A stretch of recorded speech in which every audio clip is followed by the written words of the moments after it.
Hey guys, this is Whyt Manga here with a new video. For those of you who do not know me, I am the creator of Apple Black, an action shonen manga slash comic that's published and serialized in Saturday AM.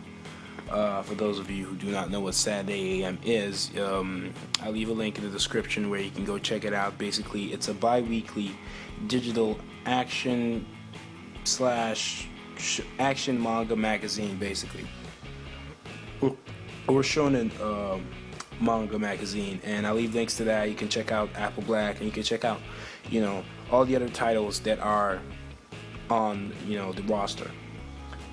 This is a tutorial on how to do, how to draw storyboards or come up with, storyboards for manga. But the principles that will be applied in this video can also be used in comics or really anything, movies, or the list goes on.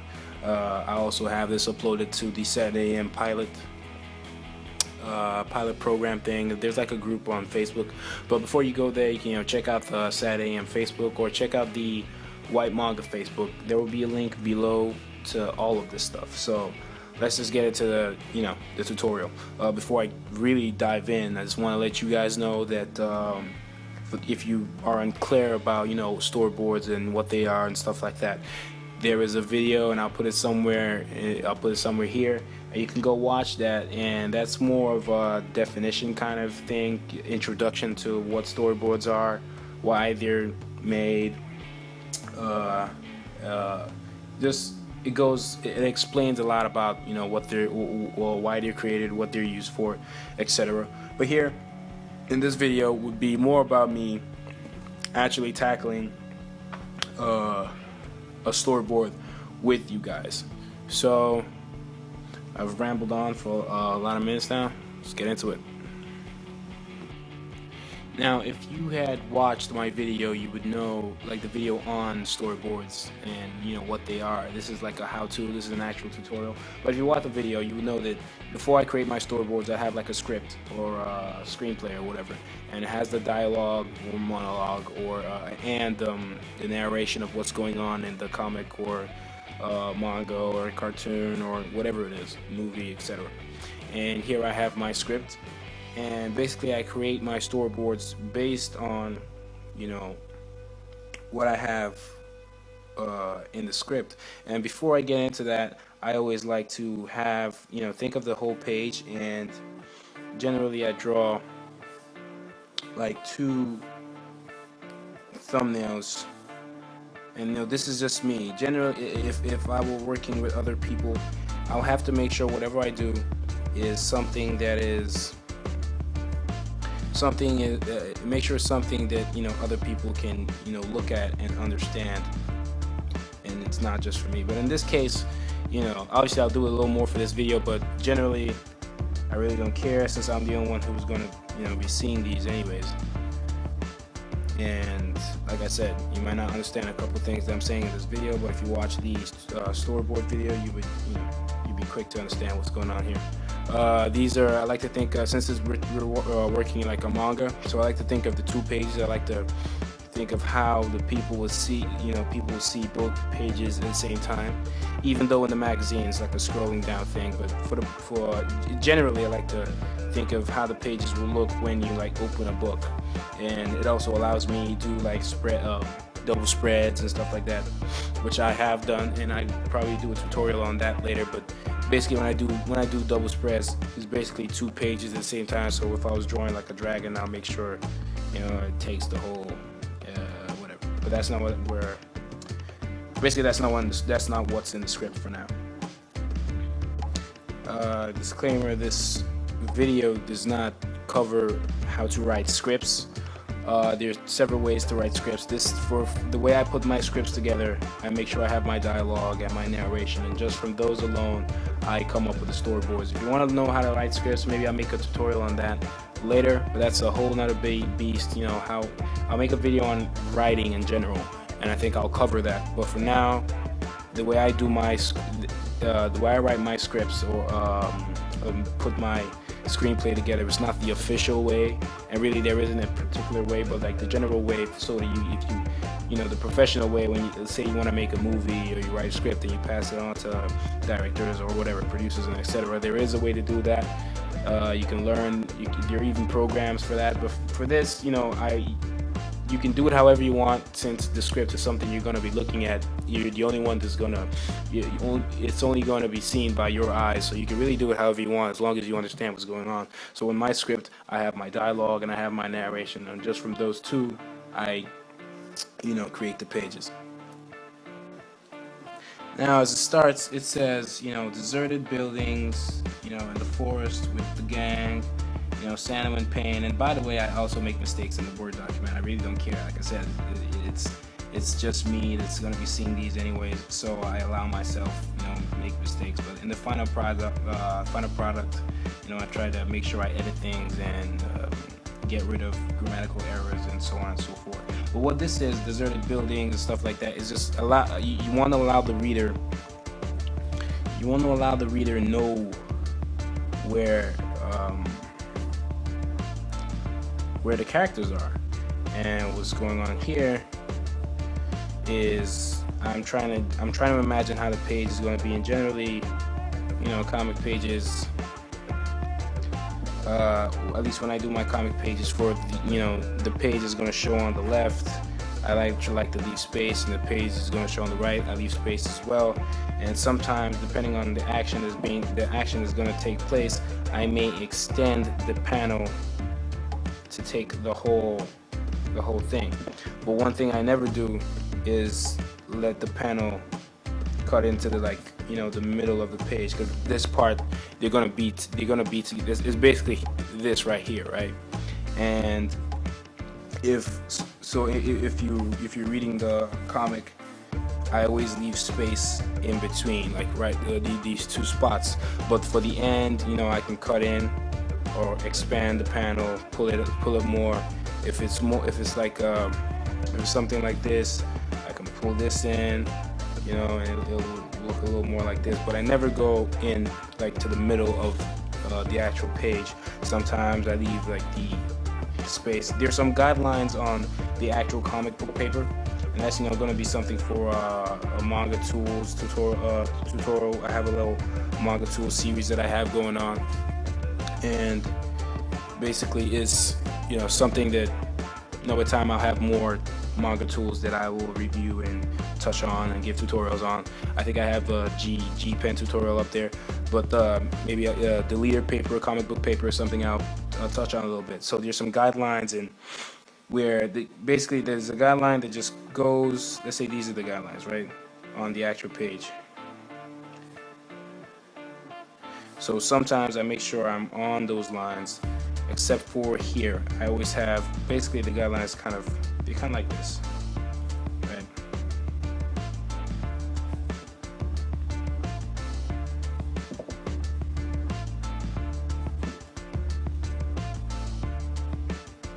But sometimes when I'm doing the space for the middle, I go in just a little bit more, because I don't like how it leaves a little too much space for me. Anyways, long story short, this really didn't happen. I was just showing you, basically how I, cut the panels, and at least my style of cutting panels, which is also very popular in shonen manga. But and for those of you who don't know what that is, that's just basically action manga, or for a young male audience, and still a couple girls who still like that as well. Anyways, basically the first thing I'm trying to do in the script, in the beginning of the script, is trying to let the readers know where the characters are, and that's why I'm doing the whole deserted buildings in the forest with the gang and blah blah blah. So the first thing, the key thing here, like I said, this is something that only I can decipher. So the key thing here is the deserted building in the forest. So like they're in the forest, and have like some deserted buildings, maybe some broken. The whole place is like a ruins kind of thing. And in some fields, this is called an establishing shot. Correct me if I'm wrong. And here is just something where like an outside shot or wide shot or whatever. They basically backgrounds, and kind of like I said, just shows where the characters are. You can really look however you want. Things are broken and whatnot. For now, I'm not too focused. That's another thing with when I'm doing storyboards. I'm not too focused on how things are going to look. That is what I do all that stuff in when I'm sketching the actual pages. But for now, I'm just that's like a key thing right now, is how, and this is like the sky, and the way I've pictured this is, it's taking place at night, so the sky is going to be a little, it's night basically, and I'm taking the shot from below, like an interesting background outside shot, establishing shot, from below of all the broken ruins and stuff like that, and that's where the characters are. So they're like in the woods in this deserted building area. I might not draw too many buildings because it's not like a city. At least honestly I don't even know what it is yet, but I don't really want it to be like a city, but it's just somewhere in the woods, like a deserted building kind of thing going on. I'm not too focused on how it's going to look for now, but that's what it is, and that's where the characters are. The key thing to note is when creating the storyboards, at least for me, I'm taking it from the script. So when I read something in the script, I try to imagine how it's going to look, in the panel, and this is how most people do it. So I have the establishing shot done. It's basically like I said, the ruins thing going on. Also, the reason why we even do storyboards sometimes is so you can go back if you make mistakes. I mean, if you have if you're using the actual paper and you're sketching straight on there without storyboards, and you make a mistake, and maybe you've already started inking, and it's all messy. You have to redo things. So when it's in the storyboard format, you can look at it, and if it doesn't look right, you can go back and change things. So as we go, I may come back and say, maybe this is too much space for the establishing shot, and I come back, erase, and put something there, and it's subject to change as we go on. So the next thing is Sano in Pain, and that's a character from Apple Black, and we have Mikhail, Zipit, Sano. You were saying Neon, so it's kind of like Zipit, Sano. You were saying Neon, so it's kind of something where it's suggesting that Neon was, who's another character. Neon was telling a story or explaining something, and maybe the whole Sano in Pain is, I'm actually saying maybe he's making some pain noises and is interrupting or something of that nature. And basically I'm thinking how that's gonna look here, and if it even extends to the next page. So basically see how that goes. So what I'll do now is I will create the rest of the thumbnail, and let you guys know exactly what I was thinking when I did it.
basically this is the establishing shot. You can see I cut it back in half, and then I showed like a closer view of the whole gang, and it's kind of like they have like you're in like a camp going on in the forest, because it's kind of giving the vibe, from reading the dialogue, you kind of get the vibe that they're it's coming back from like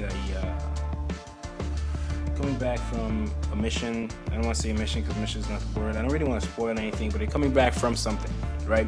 And Mikhail, Michaela is asking Neon a couple questions, and Neon is kind of finishing her, from the dialogue you can tell that she's finishing whatever story she was telling him.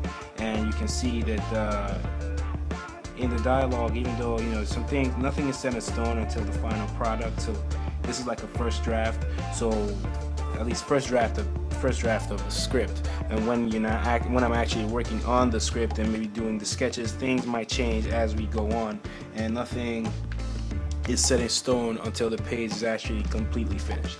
So even though the dialogue might be a little funky right now, but at the end of the day, it still is going to look it's going to be all refined, and everything's going to be put together properly. And sometimes the finishing touches actually take place when I'm actually doing the actual pages, because sometimes when I draw a certain expression and make the character draw the character in a certain way, a certain expression, doing a certain action, it kind of dictates what direction the dialogue should change to. Now my dialogue never drastically changes, but it from draft to draft, how the dialogue improves. Sometimes the new sketched page, it kind of dictates that sometimes. So in this case, even though the dialogue might be funky now, it gets better. Then they talk about after Neon's little long dialogue here, she kind of gives like she ends on a depressing note, and Mikhail notices kind of the fact that in the dialogue here, when he says, "What a depressing kid," I kind of want to give that its own panel, because that has its own emotion or expression. So I want it to stand on its own. So I have like a little panel here, and it's going to be like a funny looking panel. So generally when I have like action panels or a really big panel where it's a really good shot, I kind of make them pop out of the page. Like drag on to the end. And if it's a normal thing, nothing's really going on, I kind of keep them clean. So if you see my action pages, you see they're all over the place. But if there's nothing really going on, I kind of want to keep it calm. So here, it's kind of like a funny thing, so I don't really want to make it pop out too much. Sometimes I may do that, but for the most part, I like to keep it really simple. And it's not going to be too funny, but it's going to be a little chibi-ish. Yeah, he's going to have his dialogue. Here's the space for the dialogue, which is not much anyways. Then he keeps on talking, and now he's talking to the rest of the group. So there's a shot behind him, and you can see heads here, behind him a tree, so there's going to be some background drawings. Sometimes you want to keep the backgrounds going on, so like I said, the viewer can know where they are exactly, even though he knows. It's just reassuring in some ways. And sometimes, at least for me in my style, I don't draw backgrounds every single time, because it may get a little clustered, and it may not look how I want it. It may not come out how I want it to. Instead of full-on backgrounds, I may use some kind of screen tone or a computer tone. I use Manga Studio 5. So here, and there's like a fire, so this is gonna be like a good shot, and you have like shadows behind him, and the soul tone is this is gonna be a good shot basically. And he's having his dialogue where he's talking about what did he say? Something about Angelo trusting the group to him. So basically what's going on here is Ryuzaki and Simon are not here. They kind of wandered off. For those of you who don't know who Ryuzaki and Simon are, if you want to know about my characters as a whole, I'll leave links in the description below. You can all check that out. I also have video descriptions of the characters on this same channel, so y'all can check that out. So basically, Ryuzaki and Simon are not you're not with the group, so that's one thing. And he's kind of about to go. Basically, he's just talking about how he's in charge of, or he's responsible for the whole group, and he's talking to the rest of the group here. So, you know, some heads are actually not going to be here. Anyways, Sano is still in pain in one corner. I didn't give, if you saw in the beginning where I said, you know, Sano in pain, I actually did not give it its own panel, and I just let it as I put like a text bubble in the first panel and another bubble of Mikhail's reply telling Sano to, you know, zip it really small, and I just let it, you know, I kept it that way, so anyone who reads is kind of at this point just wondering, you know, why Sano was in pain. And that's what I'll do when I get to the next panel, or till Mikhail is done, at least according to the script. When Mikhail is eventually done with his little speech, then we'll get to that and, you know, explain more on that. But this is one page, and this is how, you know, I panel the page. So the establishing shot, to make sure that the viewer knows where they are, I go in a little closer, just you know, it's almost like zooming in, but not exactly. Continue the speech. I used one whole panel to show both discussions. Here's her bubble, here's her head. The panel's kind of, you know, tilting a little bit, so it's actually, they're actually like this in this panel. Like this is like their floor, I guess. And, you know, I did it that way for just, you know, keep things interesting and playing with the panels and the camera angles and stuff like that. So you really have to make sure you keep things really interesting, and you follow the dialogue, and you use the dialogue and narration to dictate how, you know, the panels are going to look, the angles, how dynamic it's going to be, if it should be a little too dynamic, depending on what's going on. If it's really action based, whether the panel should pop out or go on, like expand away. But you're not expanding in this case because it's just a establishing shot, and it's just pretty simple. So I like to keep things simple. If it's a revealing scene or revealing panel, I like for it to pop out. If the character is saying something really deep, I like for it to pop out. If it's very action, if it's an action scene, I like to let the panel pop out. So it just depends on your style and how you want to put the panels together. But I do this based on the script or screenplay or whatever you want to call it, and I leave space for the bubbles. That's another thing you should do. Another thing I found myself doing when I first started, you know, creating pages, is when I started trying to give everything its own panel. Sometimes in this little short discussion here, some people might give this 3 panels, and I just give it 1, and, you know, there'll end up being a whole lot more bubbles. But this is where the thinking comes in, and sometimes I might have a case where there are 2 panels, and I think hard of a way to combine both panels, leaving the same dialogue without cutting anything out, and still, you know, telling the story correctly. How, you know, the script doesn't dictate how the panels look. It's still up to me. So, like I say, you can go back and change things. I try not to have too many panels in one page. It just depends. Sometimes it's 1 panel, sometimes it's 10, but you rarely see 10. You know, in this case we have 1, 2, 3, 4, 5, 6. Yeah, just 6, and look how much it is. Anyways, this is how I create panels. This is how I create my thumbnails, storyboards, names. There's a lot that goes into it. You know, it also needs practice.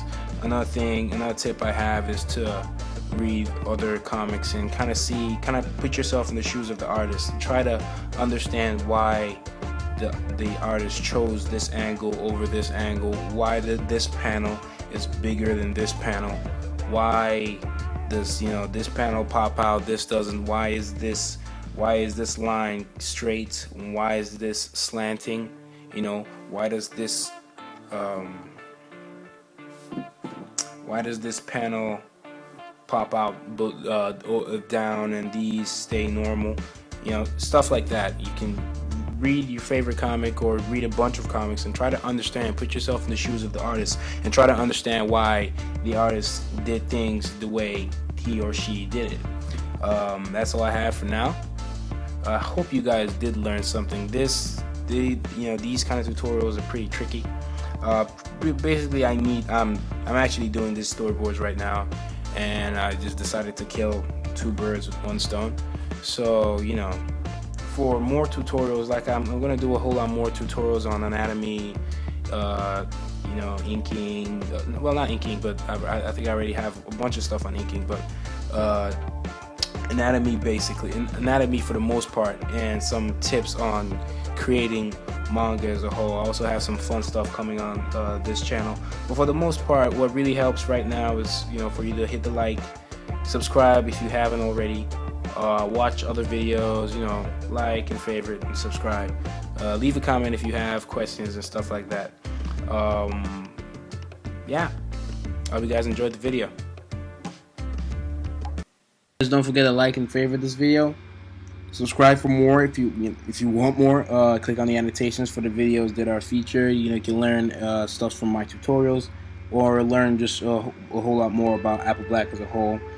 For details on what Saturday AM is and what it you know, what's about, there'll be links in the description for you guys to go check that out. Leave a comment on the video you want to see next, whether it's a tutorial video or a video you want from me explaining anything about the manga if you have read it. And if you haven't read the manga, there's a link for you to go read it in the description below. The description or the about section below will also have links to, you know, things that you might find interesting. You know, Facebook page, Whyt Manga Facebook page, Saturday AM Facebook page, or you could, you know, you can tweet at me, or you can just, you know, tweet, spread the word about the manga. Any support is much appreciated. You can hashtag Apple Black, or just, you know, tweet at me. So yeah, thanks for watching this video. This is Whyt Manga, and I'm out.